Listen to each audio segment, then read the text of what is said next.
दोस्तों, इधर भारत ने चीन की कमर तोड़ी तो ऑस्ट्रेलिया ने भी बड़ा ऐलान कर दिया। दरअसल दुनिया भर के देश अब चीन को घेरने लगे हैं, चाहे वह कोरोना वायरस की महामारी को लेकर हो या फिर उसकी आक्रामक विस्तारवादी नीति को लेकर। भारत के चीनी 59 ऐप बैन करने की कार्रवाई के बाद अब ऑस्ट्रेलिया के प्रधानमंत्री स्कॉट मॉरिसन ने चीन पर दबाव बढ़ाने के लिए एक नया ऐलान किया है। बता दें कि ऑस्ट्रेलिया के कोरोना वायरस की महामारी की स्वतंत्र जांच की मांग करने के बाद से ही चीन ऑस्ट्रेलिया के संबंध तनावपूर्ण चल रहे हैं।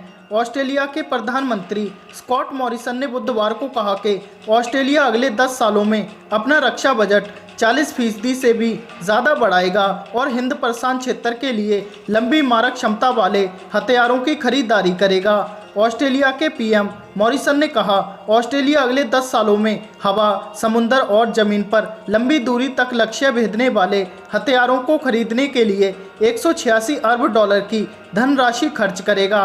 ऑस्ट्रेलिया के इस कदम को हिंद प्रशांत क्षेत्र में चीन को चुनौती देने के संकेत के तौर पर देखा जा रहा है।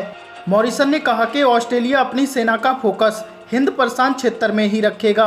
उन्होंने चीन का नाम लिए बगैर कहा, हम हिंद प्रशांत क्षेत्र को दादागिरी और किसी एक के प्रभुत्व से मुक्त रखना चाहते हैं।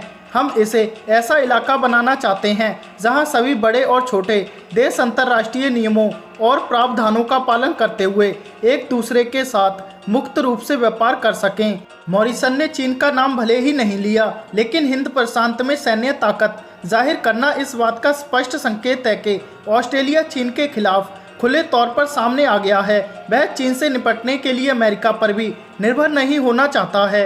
मॉरिसन ने कहा कि ऑस्ट्रेलिया अमेरिकी नौसेना से सबसे पहले लंबी दूरी की 200 एंटी शिप मिसाइलें खरीदेगा। इसके अलावा ध्वनि की तुलना में 5 गुना रफ्तार वाली हाइपरसोनिक मिसाइलें विकसित करने पर भी विचार किया जाएगा। ऑस्ट्रेलिया हथियारों की खरीदारी से अमेरिकी राष्ट्रपति डोनाल्ड ट्रंप की नाराजगी भी दूर कर सकता है। ट्रंप अपने सहयोगियों पर अमेरिका से मिलने वाली सुरक्षा को हल्के में लेने का आरोप लगाते रहे हैं। हालांकि ऑस्ट्रेलिया के इस कदम से चीन के साथ उसके संबंध और खराब होने की आशंका है।